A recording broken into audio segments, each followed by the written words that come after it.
এই স্ক্রিনে দেখতেছেন এই পিচ্চিডে ওর কি কোনো গার্জেন নাই? কারণ ও যে ফেসবুকে ভিডিও তৈরি করে, ওর গার্জেন হলো কি জানেন? ওরা মাদার জাত না হলে এই বাচ্চাটার বর্তমানে হলো পড়ালেখার বয়স।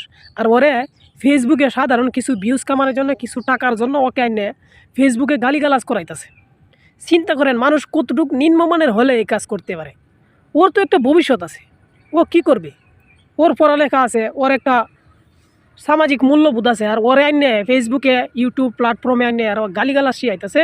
এবং যারা কমেন্ট করে না, লাইক করে না, ফলো করে না, আর হুদাই বকতেছে এই ফেসবুক কি তোর বাপের টিহা দিয়ে মানুষে এমবি কিনছে তোরা সাপোর্ট করার লাগে? তোরা যে রিপোর্ট মারে না, এটাই তো তোর কপালে হাত দেয়। এই তুই এত বড় হইছস কেন? হ্যাঁ, সুডুমুখে এত বড় কথা কসকে লাগে? তোরে যদি আমার সামনে থাকতে, আমার এলাকার হইতে, গ্রামের হইতে, তোরা আমি তাফরাইতাম, তোর লাগান ফুলারে আমি তাফরাই মুতে আলতাম। বেয়াদবি কথা বলস। তবে গার্জেনের সমস্যা, দোষ হ্যান না।